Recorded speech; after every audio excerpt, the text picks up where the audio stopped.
26 जून ते थींदड़ बल्दियाती इलेक्शन के हवाले से पीटीआई अगवान टिकट होल्डर आगा इम्तियाज अली खान बाबड़ जी बाबड़ हाउस गड़ियासीन से अहम प्रेस कॉन्फ्रेंस। उन मौके ते हुन सहाफ़ियुनि सां ॻाल्हाईंदे चयो त स्पीकर सिंध असेंबली आगा सिराज दुरानी गुज़िरियल 10 ॾींहनि खां गड़ियासीन में रही उज़ुर ख़्वाहियूं बहाने बल्दियाती इलेक्शन वर्क करे रहियो आहे, जेको अमल इलेक्शन कमीशन के खिलाफ वर्जी आहे।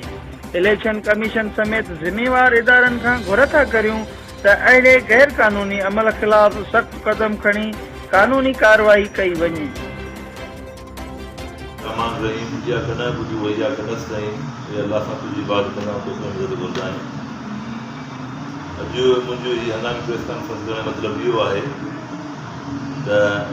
एक्टिंग गवर्नर केदी स्पीकर जेको हिते 10 ॾींहनि खां गड़ियासीन में रहियो पियो आहे ऐं हुन कानून जी धज्जियूं उड़ाए करे हिते लोकल पार्टीज़ इलेक्शन में मेंबर्स की सपोर्ट थो करे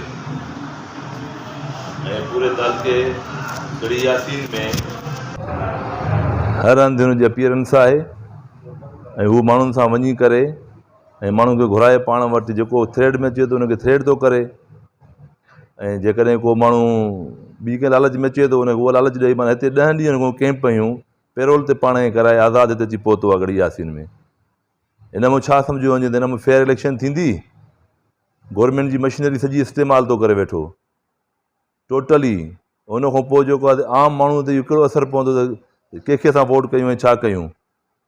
मुंहिंजो अॼु प्रेस कॉन्फ्रेंस करण जो मतिलबु इहो ई आहे त आउं गवर्नमेंट खे इलेक्शन कमीशन के चीफ जस्टिस सिंध ऐं सुप्रीम कोर्ट के ऐं इहो ॿुधाइण थो चाहियां चीफ इलेक्शन कमिश्नर के त हीअ जेके वथकिना करनि था ऐं हीअ ग़लति थो करे जेको बि कुझु करे थो ऐं हिनखे इहा सवाब जो इख़्तियारात न आहे त हीअ उथी करे हिकिड़ी रेस्पॉन्सिबल पोस्ट ते वेठो आहे उथी अची हिते करे इलेक्शन जो पार्टिसिपेट थो करे। हीअ इलेक्शन कमीशन जी बिल्कुलु बैन आहे।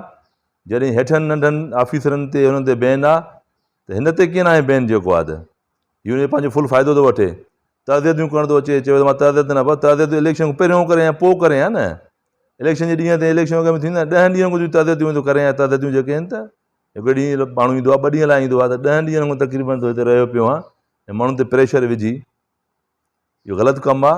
हिन सां को बि फेयर इलेक्शन कोन थींदी ऐं असां हायर अथॉरिटीज़ खे ॿुधाइण था चाहियूं त हिन जेके बि आहिनि इहे बंदि कयूं वञनि एक्टिविटीज़।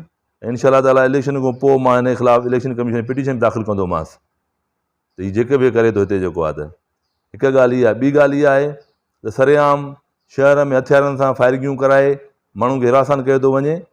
इहो कोन थींदो। तव्हां इल्ताफ़ हुसैन जी कोशिशि थियणु बंदि करे छॾियो उन बि कई त उनजो असरु छा थियो जेको आहे अॼु किथे आहे उहो ऐं तव्हां बि हरकत बंदि करे छॾियो शहर में महिरबानी करे।